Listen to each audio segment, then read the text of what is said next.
Mis amigos, continuamos con Foro Semanal y esta entrega de hoy está dedicada al área de la salud. En el segmento anterior conversamos de diferentes situaciones que se dan en la rama de la urología.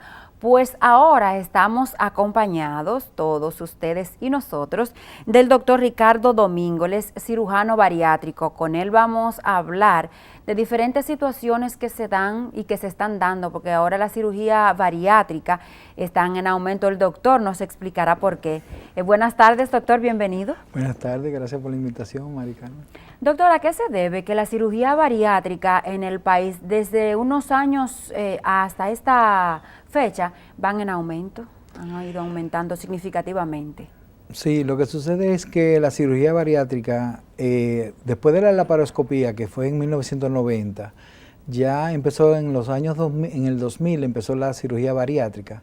Y a partir de ahí, pues la gente con la conciencia de rebajar de peso, de mejorar y eso, entonces pues empezaron las cirugías bariátricas, empezaron a tener resultados para rebajar de peso.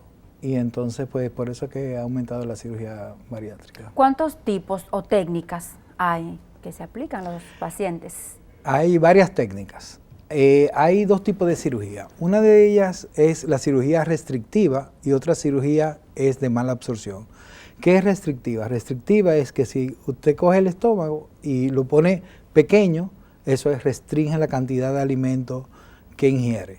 Y la otra de mala absorción es si usted el alimento pasa por otro sitio, le hace como un puente para que no absorba durante todo el intestino, entonces pues eso es la de mala absorción. Ya son los bypass. Ese bypass pone el estómago pequeño y aparte de eso, entonces hace de mala absorción. Pero hay distintas técnicas. Antes, puramente restrictiva, se empezaron con el balón, con la banda gástrica, que era poner un anillo en la parte superior para hacer un estomaguito pequeño, y después, pero todo lo que ingería, pues pasaba. Entonces, estaba entonces el bypass, que era poner un estomaguito pequeño y una parte que no pasara de absorción. Y ya hay otros procedimientos ya más complejos, como son el switch duodenal, la degradación bilioentérica, que ya esos son puramente de mala absorción. ¿Y cuáles son o es, si es una o varias, las más comunes? Okay. Después de eso, se empezó a ver que la más común empezó a ser la manga. La manga es gástrica. Cortar. Eso exactamente. Pero porque a mí, perdón que lo interrumpa, sí. A mí me confunde la manga gástrica y la banda. Por eso le hago, para que nuestros amigos televidentes también... se les aclare la mente como a mí. Mira, las dos son restrictivas. La banda era el anillo y el cual lo que hacía era que tenía un dispositivo debajo de la piel, se ponía en el estómago, en la unión del esófago con el estómago, se ponía el anillo y entonces con el dispositivo se iba apretando con solución para que fuera cerrando el paso, cuestión de que había un estomaguito pequeño. ¿Qué pasó con la banda? Todavía hoy día se usa la banda fuera de básicamente en Europa, en Estados Unidos no tanto, pero en Europa es donde más auge tiene la banda. Y aquí hubo una época donde había muchas bandas, pero ¿qué pasa? Que la banda es un cuerpo extraño y a veces hay pacientes que con el tiempo, porque el problema de la obesidad, el principal problema es el psicológico. Si tú no controlas tu problema psicológico, por más que te hagan lo que sea, tú no vas a poder resolver tu problema. Entonces, primero es el control psicológico. Entonces, ¿qué pasa con el paciente de banda? Que el paciente de banda, como tenía un estomaguito pequeño, entonces empezaba, comía y utilizaba el esófago como sustituto de su estómago que no estaba. Entonces, caramba, no estaba en nada. Entonces, el éxito de la banda, al menos que sea una persona muy disciplinada, el éxito de la banda está en un 60%, un 65%. Entonces, vino la otra vertiente, que fue la manga gástrica, o sleeve en inglés, ¿verdad? ¿En qué consistía eso? Que poner el estómago como si fuera un tubo, de tal forma del mismo tamaño del tubo como si fuera el intestino delgado. Okay. Pero ¿por qué tiene tanto éxito el sleeve. ¿Y por qué ahora mismo en Estados Unidos, en Europa, en Latinoamérica es la más usada? Porque en la parte del fondo del estómago, el estómago es como si fuese una bota, ¿verdad? Entonces, en la parte superior está lo que se llama grelina, la hormona grelina. Ahí están los receptores que te da el apetito físico. Tú sabes que el apetito tiene dos componentes, el apetito psíquico y el apetito físico. El apetito psíquico es el que te dice, yo quiero comer una pizza, qué bueno una pizza, ¿verdad? Y el psíquico es el que te dice, no pare, y eso es lo que pasa en el paciente que está obeso, que sigue comiendo y sigue comiendo porque no tiene el stop, que le diga, ya me siento satisfecho. Okay. Entonces, al cortar esa parte del estómago, tú le estás quitando la grelina. Al quitarle la grelina, los receptores de grelina, ¿qué pasa? Que él va a seguir queriendo comerse la pizza, pero desde que se prueba un poquito, ya está satisfecho. Ya está satisfecho. Entonces, menos cantidad y entonces puede ir, va a ir rebajando de peso porque menos ingesta de calorías. ¿No hay forma de que un paciente que se haga ese procedimiento luego recupere? Sí. No, por eso te dije, lo primero que te dije... Que era la psique lo que hay que trabajar. Hay que trabajarlo. Por eso hay varias cosas. Porque, perdón, se piensa que como el estómago ya te lo cortaron, no hay forma sí. de que ese órgano recobre su... Es un músculo. Ese músculo. Porque, por pero ejemplo, estira. se sabe que el hígado tiene esa particularidad que te lo cortan y a un tiempo determinado Se ya está de regenera. tamaño normal, si el estómago tiene esa misma facilidad. Se estira. Okay. Se puede estirar. Pero mira, es importante saber, porque ahora la gente con lo de la bariátrica, no todo el mundo califica para eso. Entonces, hay gente que piensa que es como si fuera una cirugía estética. No, esto no es cirugía estética. La cirugía, por eso se llama cirugía bariátrica y metabólica. ¿Qué necesita? Tú necesitas tener obesidad mórbida, grado 2 o grado 3 o en adelante. ¿Qué es eso? Eso se calcula el peso en kilo dividido la estatura al cuadrado. Entonces eso te va a dar un número. Entonces, por ejemplo, una paciente normal está de 20 a 25. Es un paciente normal. ¿De 20 a 25 qué? BMI, índice, o sea, tú haces la fórmula y te va a dar ese valor. Okay. Por debajo de 20 empieza a estar ya lo desnutrido, eso, el bajo de peso, etcétera, etcétera. Pero lo que más nos importa es que valor normal de 20 a 25, de 25 a 30 es el sobrepeso, los gorditos, los chichitos y esas cosas, ¿verdad? Y después empieza 30 a 35 es obesidad mórbida 1, que hasta este año o el año pasado, sí, en el consenso, nosotros acabamos de venir del Mundial de Cirugía Bariátrica en Montreal, hasta el año pasado, todavía, incluso esos pacientes de obesidad 1 no estaban indicadas para cirugía bariátrica. No. Tenía que ser por encima de 35 de índice de masa corporal con comorbilidades. ¿Qué son comorbilidades? Hipertensión, apnea del sueño, enfermedades relacionadas. Y por encima de eso, y 40 en adelante, ya, hasta si es un paciente ese ya el paciente es. Sí. Entonces, esa es la indicación. Ya hoy día, por ejemplo, los asiáticos ya aceptan el 30, el índice de masa corporal 30. O sea que obesidad 1 ya empieza a estar aceptándolo. Aquí hubo un consenso de Centroamérica y del Caribe y Latinoamérica que también sí empezaron a aceptarlo. O sea que pacientes con comorbilidades con 30 ya empieza a aceptarse, pero tiene que tener esa indicación. Y además de eso, después de que ese paciente tiene indicación de eso, tiene que ver un equipo que tiene que evaluarlo. Tiene obligatoriamente que evaluar el psicólogo, el nutricionista, el cardiólogo, el neumólogo, porque hay que hacerle su problema respiratorio, o sea, para detectar su respiratorio, porque casi siempre el paciente obeso tiene apnea del sueño y todas esas cosas, hay que valorarlo.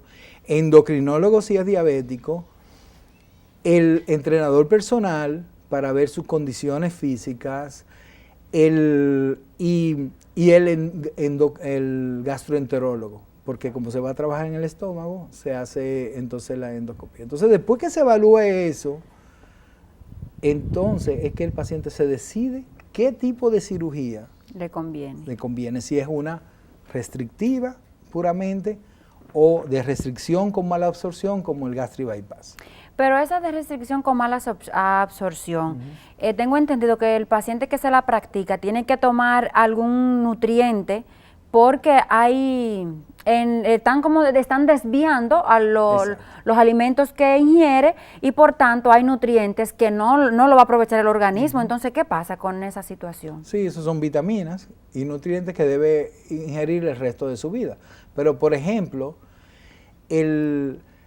la manga gástrica, que es puramente restrictiva, por ejemplo, para el paciente diabético, por eso se llama cirugía bariátrica y metabólica, ya nos vamos a inclinar un poquito más a la metabólica. Okay.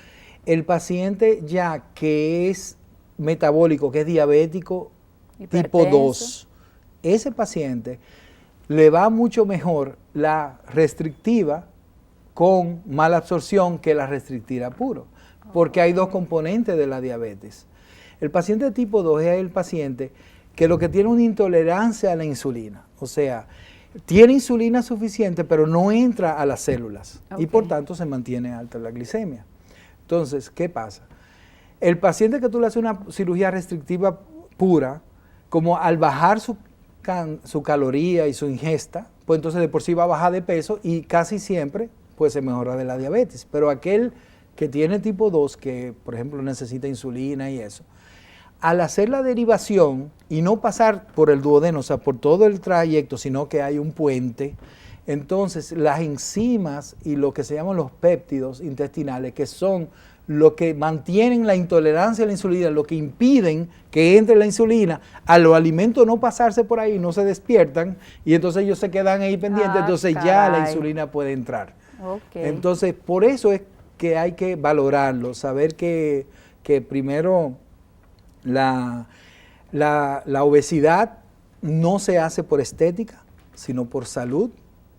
El 90% de los pacientes hipertensos cuando se hace una cirugía bariátrica del tipo que sea, vas a dejar de ser hipertenso, vas a dejar de ser diabético, va a dejar de tener apnea del sueño, por tanto de tener hipoxia cerebrales, que son los cuadros de apnea del sueño, o sea que va a vivir mejor y en mejores condiciones. Pero por eso es tan importante esa evaluación tan completa que usted hace referencia, porque probablemente el paciente quiera una y no le convenga, sino otra. Exacto. Entonces ahí ustedes lo entran en razonamiento, lo razonan y les recomiendan la que realmente va en su favor.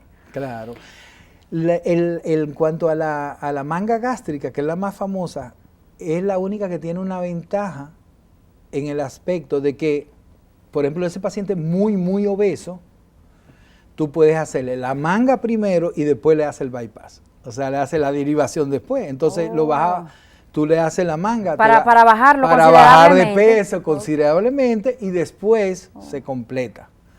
Eso empezó, lo de la cirugía del sleeve o de la manga gástrica empezó porque eso se hacía por lo que se llamaba suite duodenal, que era otro procedimiento, que era le hacía manga más a los dos. Al mismo tiempo. Al mismo tiempo, pero ¿qué pasa? La mortalidad de esos gente tan obesos era altísima.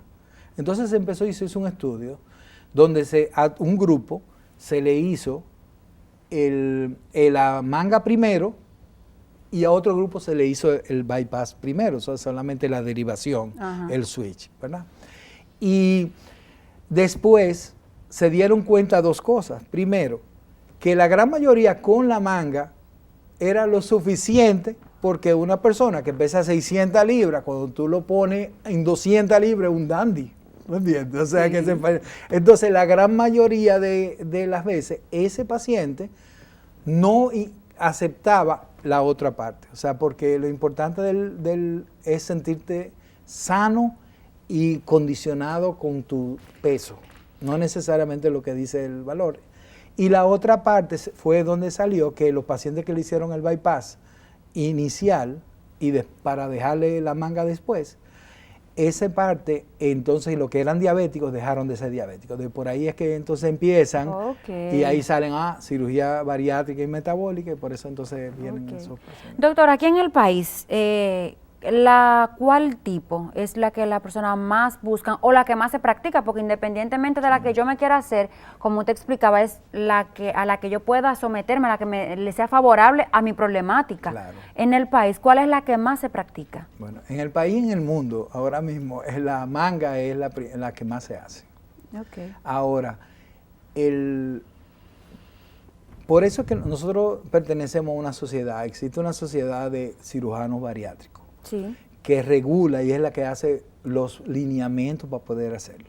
Porque el cirujano bariátrico debe tener entrenamiento para hacer todos los procedimientos, no solamente aprender una sola técnica, porque tú no sabes en el momento que tú necesites convertir una manga en un bypass o hacer las dos cosas. Pero definitivamente aquí, por lo que te expliqué, que se puede hacer como primera opción, la manga es la que más se usa con frecuencia. Doctor, está muy interesante esta conversación y no tengo entendido que no todo el mundo, aunque quiera hacerse uno de estos procedimientos, se lo hace y es por lo costoso. Pero de eso vamos a hablar después que regresemos de esta pausa comercial. No se vayan.